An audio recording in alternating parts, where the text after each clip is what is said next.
Hi, my name is Tom. This is my review of the 3D ID Dremel printer, ID Builder Dremel printer. I think this is a true family class printer.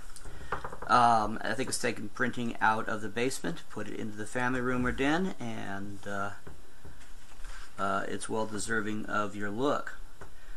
It arrived at 2 p.m. on November 5th. I had it unpacked. My call to Dremel customer support because I had some compatibility issues between my computer and the printer. They got it quickly resolved, and I had my first print going on at 3 p.m. of a Dremel object that they had to help me select. At 4 p.m. I had my first print of a non-Dremel object. The Dremel customer support is really amazing. US based, I think somewhere in the Midwest, and extremely helpful. They are a nice group of people. They email you, they stay on the line with you, and they just want to make sure that you and your printer are very happy.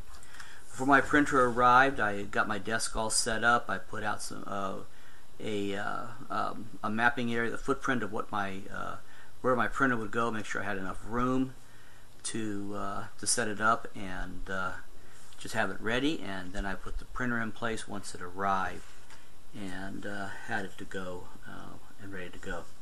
So the rest of my video here, I want to talk about that pesky problem of just how fast is it, how long does it take for it to print something. The Dremel Idea Builder printer has 3 quality settings: low, standard, and high. I like to think of these as good, better, and best settings. Now, I took one of the models for a baseline, printed on my son's first generation replicator by MakerBot. We didn't really even look at MakerBot this time due to some very high prices and other actually poor user reviews. Although I've been told that the quality of the printed objects is also very good at this time from their newer printers. But please remember, my comparison to the first generation replicator is not meant to slam MakerBot in any way, shape, or form. My son bought this machine back in May of 2012 and is still printing with no issues at all.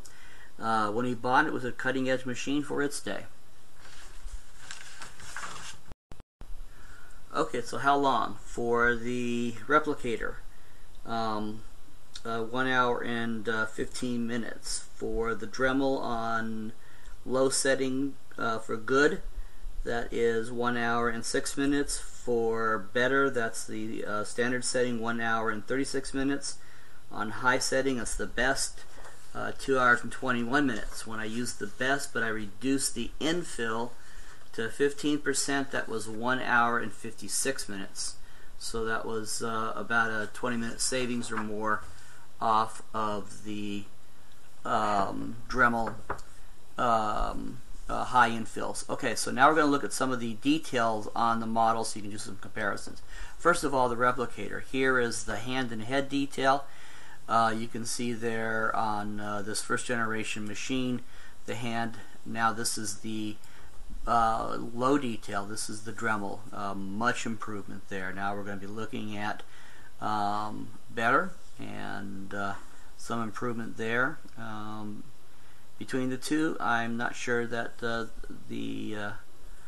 enough there to go with. Now here's the best, and this is pretty remarkable. I really think this is pretty fantastic. If I needed high detail, I would be going with best. This is the replicator. This is the side. Our old first generation replicator had a lot of issues with dotting and things like that. Here is the Dremel on the low. This is it looks much better. A little bit of banding we see there. Now here is the Dremel on the better. Some good detail. Less banding, almost no banding. And here is the Dremel on the high.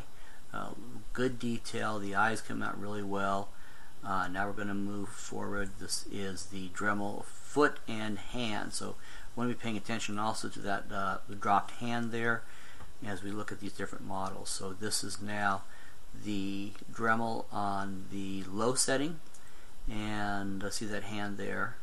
This is the Dremel on the medium. Look at the foot. Much better definition there on the foot and on the hand. And now we're going to go to the Dremel on the high setting. Once again, even better definition there on the hand and the high setting. Now once I finish my models, if you're going to make something, I believe in make it beautiful. This is the first generation replicator model, but I paint it. I paint all my models with acrylic paints.